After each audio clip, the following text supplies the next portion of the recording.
السلام علیکم ورحمۃ اللہ وبرکاتہ۔ اچھا، یہ خبر کچھ یوں ہے کہ اسرائیلی اخبار نے مودی کو بھارت کا ہٹلر قرار دے دیا۔ بی جے پی مسلم کش فسادات میں ملوث ہے۔ اخبار ہارٹیز 1918 سے چھپنے والے اخبار میں بھارتی نژاد اسرائیلی یہودی دیباشیش رائے چودھری نے اپنے آرٹیکل میں لکھا ہے کہ نریندر مودی کا بھارت ہٹلر کے جرمنی جیسے لگنے لگا ہے۔ ایک طرف مودی مسلم شدت پسندی کے خدشات بتاتا پھر رہا ہے تو دوسری طرف مودی کے بھارت میں اقلیتیں ہندو شدت پسندی سے دوچار ہیں۔ اسرائیلی اخبار کے مطابق مودی افغانستان میں طالبان حکومت کو بھی خطے کے لیے خطرہ قرار دے رہا ہے، لیکن مودی کی اپنی جماعت مسلم کش واقعات میں ملوث ہے۔ مودی کے بھارت میں اقلیتوں کو شدت پسندی کا سامنا ہے۔ بھارت میں مسلمانوں پر تشدد اتنا عام ہو چکا ہے کہ اب تو خبروں کی ضمانت بھی نہیں بنتا۔ یعنی مسلمانوں پر تشدد ہو اور مسلمانوں کے ساتھ کچھ تشدد واقعات پیش آئیں اور انہیں مارا جائے تو بھارتی اخبارات اسے خبر بھی نہیں بناتے، وہ خبر بننے کے قابل بھی نہیں رہتا۔ ایک اور اخبار نے پچھلے دنوں لکھا تھا کہ مودی کی مسلسل خاموشی لوگوں کو یہ اشارہ دے رہی کہ اب نہ تو وہ شدت پسند عناصر کو کنٹرول کر سکتے ہیں اور نہ ہی انہیں کنٹرول کرنا چاہتے ہیں۔ بھارت میں مودی کی حکومت بننے سے پہلے ہی وہاں کے روشن خیال دھڑوں اور دائیں بازوں سے تعلق رکھنے والے سیاسی رہنماؤں نے اس بات کا خدشہ ظاہر کیا تھا کہ اگر مودی برسر اقتدار آئے تو سیکولر بھارت کی پہچان کو شدید دھچکا پہنچے گا، اور وقت کے ساتھ ساتھ یہ بات سچ ثابت ہوئی کہ اور آج مودی سرکار اپنے داخلی بحران سے آنکھ چرا کر بھارتی عوام کو جنگی جنون کی طرف دھکیلنے میں مصروف ہے۔ جرمنی اور فرانس وغیرہ کے اخبارات میں تو اس طرح کی خبریں آتی رہی تھیں مودی کے خلاف اور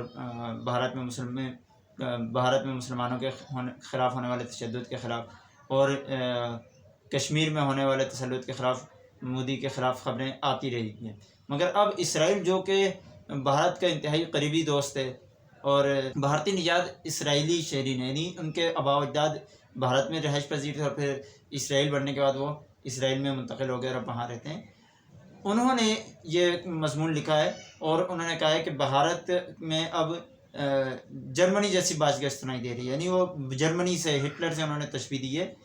تو پاکستان کو چاہیے کہ جو انہوں نے پچھلے دنوں عالمی برادری کو ڈوزیر پیش کیا تھا جس میں مودی سرکار کے کارنامے بتائے گئے تھے، تو اس طرح کا مزید ڈوزیر بنایا جائیں اور اس میں بھارت کی مزید جو ان کے کرتوت ہیں اور یہ یعنی سابقہ انڈین شہری ہے اور اسی کے اس نے مضمون لکھا ہے، تو اس مضمون کو بھی بطور ثبوت ڈوزیر میں پیش کیا جا سکتا ہے۔ اچھا، پچھلے دنوں آسام میں مسلمانوں کے اوپر فائرنگ ہوئی، 2-3 دن پہلے کی بات ہے، مسلمانوں کے خلاف ایک بہت پرتشدد واقعہ پیش آیا اور مسلمان کی لاش کے ساتھ بے حرمتی کی گئی اور فوج یا پولیس نے نہیں بلکہ ایک شدت پسند صحافی نے مسلمانوں کے اوپر گولیاں برسائیں اور مسلمان کے مرنے کے بعد شہادت کے بعد اس کے اوپر لاش کے ساتھ بے حرمتی کی گئی، تو وہ ویڈیو بھی انٹرنیٹ پر موجود ہے اور اس کو بھی اس ڈوزیر کا حصہ بنایا جائے اور بھارت کی اس حرکت کو، اس چہرے کو دنیا کے سامنے عیاں کیا جائے اور وہاں کی مسلمان اقلیتیں ان کے ساتھ یہ اچھا برتاؤ نہیں کر رہے اور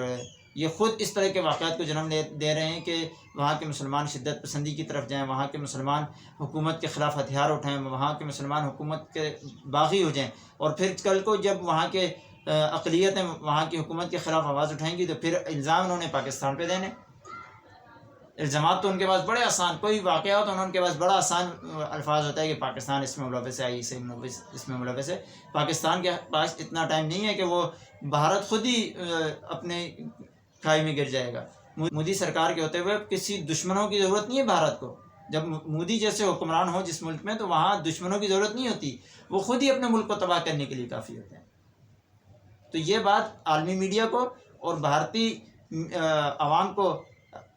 ویڈیوز کے ذریعے اور ڈوزیر کے ذریعے بتائی جائے کہ جب تک مودی ہے تو ہمیں آپ کے ساتھ دشمنی پالنے کی ضرورت نہیں ہے، مودی کے ہوتے ہوئے ہمیں آپ سے دشمنی پالنے کی ضرورت نہیں ہے۔ مودی خود ہی بھارت کا اور انڈیا کے عوام کا دشمن ہے اور وہ خود ہی اس کو دیمک کی طرح چاٹ رہا ہے۔